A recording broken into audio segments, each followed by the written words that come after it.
I call myself a writer, yet I never write. With every new endeavor, I always say I might. I question myself. Am I letting people down? I thought I solved this problem when I turned my life around. I said greatness doesn't happen overnight. I was right. I guess I'm just waiting for my dreams to take flight. But I can't sit idle, for if I do, I will drown. I'm trying to create, but sometimes I don't know how. Being human is hard, a challenge I never knew I accepted. But I think we're all just wandering around trying not to be rejected. I see the world differently when I look at it that way. When I understand I'm not alone, I'm happy to wake up each day.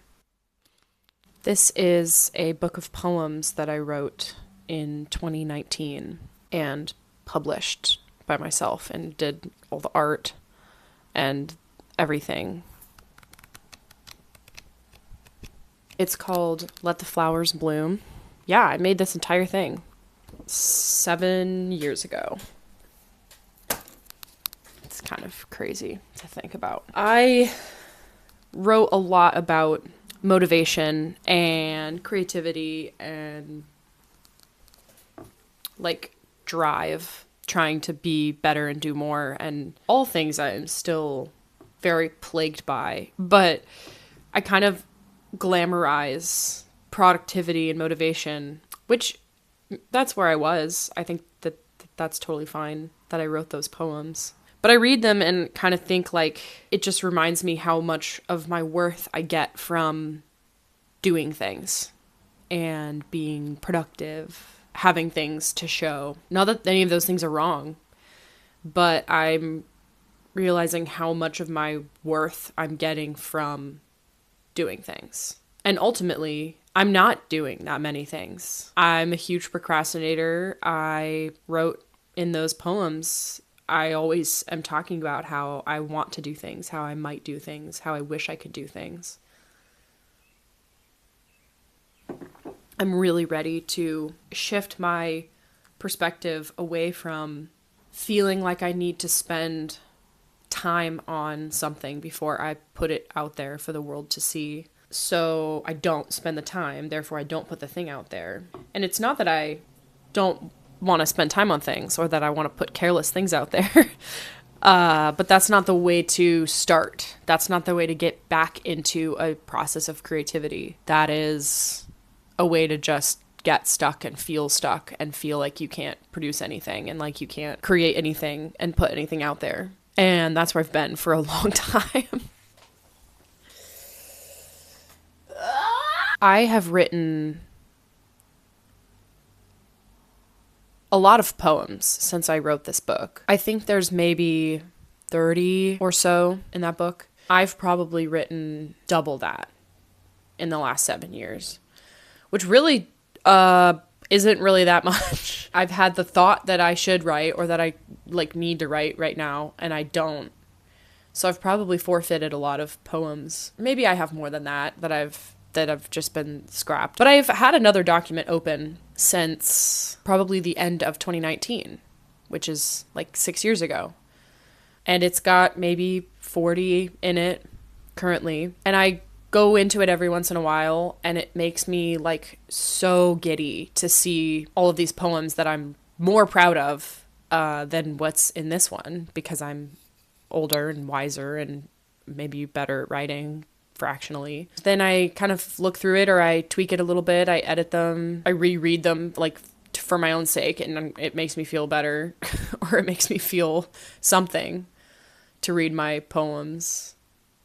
And then I like leave the document and move on with my life, and then I revisit it every couple of months. This was like my life's work 6 years ago. I've got pictures of me with it, and I sold a bunch, and I did pre-order, and I did this whole thing with this book, and it was like my heart out on paper. Don't get me wrong, it's not meaningless to me. I'm very proud that I did this and that this was something that I did.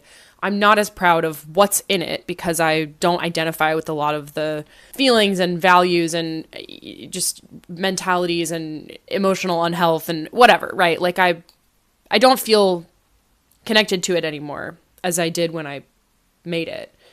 But I also claim this I even though I don't identify with it anymore, this gives me purpose and worth because I did it 6 years ago. And I say to people, oh, I self-published a poetry book, and people are like, wow, that's so cool. I've had friends reach out asking me how I did it. And like, I reconnected with one of my friends, who I'm like so happy that we got to reconnect, and we reconnected because she saw me put this book out and she wanted to put a book out too. And I ended up illustrating her book, and we worked on this project together, and she's like one of my dearest friends. There were so many things that came from putting that book out there. And I've been sitting on this collection of poems, not knowing, like, I don't have a name for it. I don't have an idea of what it would be called. I don't have an idea of thematically, like, what is it about? Is it about heartbreak? Is it about creativity? Is it about my growth as a person? Like, what's the narrative? Because this one didn't really have that much of a narrative.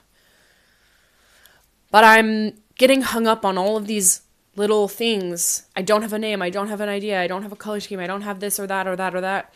And I'm wondering, like, how do I get over this? How do I just, like, put something together and put it out there? Even if it's on paper that I've stapled together. Like, I got this printed and I spent money to print this out and get a couple versions of it. And it was a difficult process. It was challenging and it was, like, costly. But I also did it in, like, a summer. I did it after a breakup, and I threw this thing together in, like, 2 months and was then, like, posting about it and sharing it and selling it.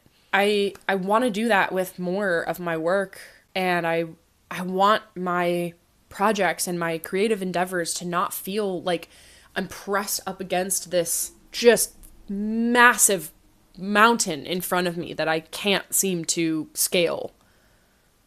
So, yeah.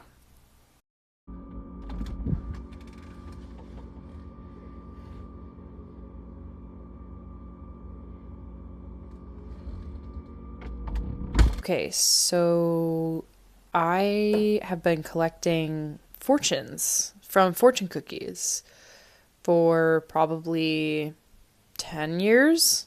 I haven't added anything to this jar in probably like 5 years, so it's an old collection. But I've had these forever. 90% of them are from Panda Express, and the rest are from P.F. Chang's. I had the idea to incorporate them into my art somehow. I'm going to show you what I'm going to do, maybe.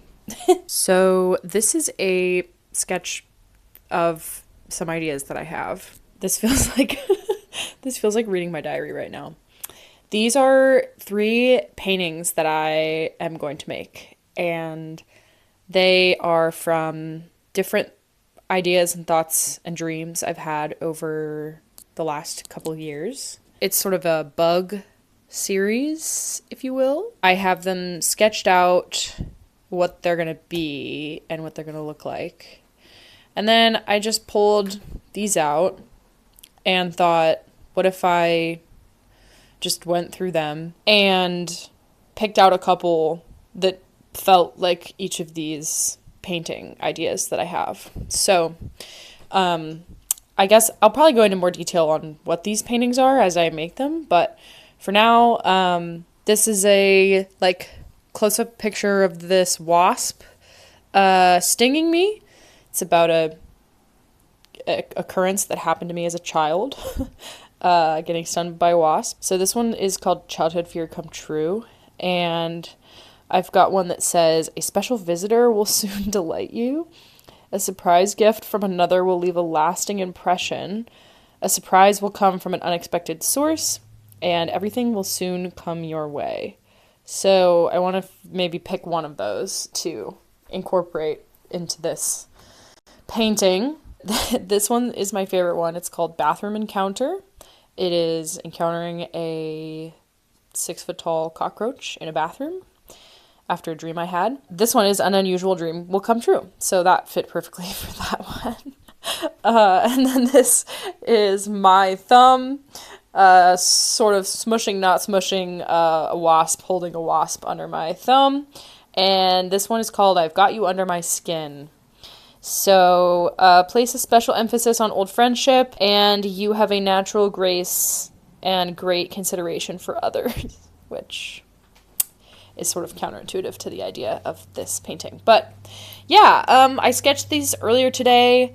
I've had the idea for this one longest, and then this one just came to me a couple weeks ago. And I would like to talk more about these because this series is really interesting to me, and I've never really done this before, and I've only made like 4 or 5 paintings in the last couple of years. And so I'm trying to make more and ramp up my creation and my output of my creative ideas and execute them and not just keep them in my head. So this is sort of the process of that. It is definitely really scary to talk about these things. I've been thinking about the idea for the bug paintings for like over a year, and I haven't executed them.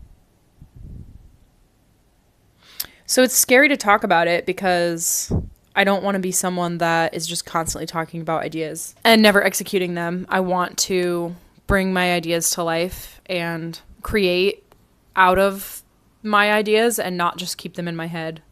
I'm really, really, really working on that, trying to work on that. So there's a little bit of a fear, especially because these are so personal, like they're so meaningful to me, and the ideas for these are like just have a lot of soul and a lot of meaning and emotion, and it's literally like putting my diary onto a canvas.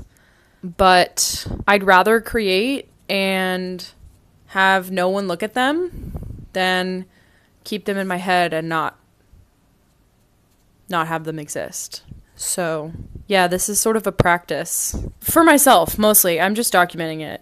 I'm not really I don't want to do this for anyone else. I want to do this for me. I want to be putting effort into my art for me first and foremost, to show myself and to prove to myself that my ideas are worth executing, and my dreams and goals and desires for my art are worth putting work into and worth working towards.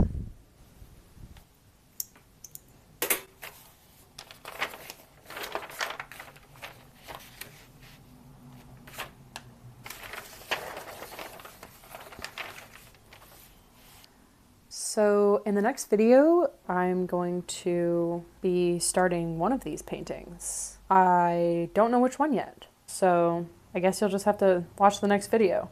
See you soon.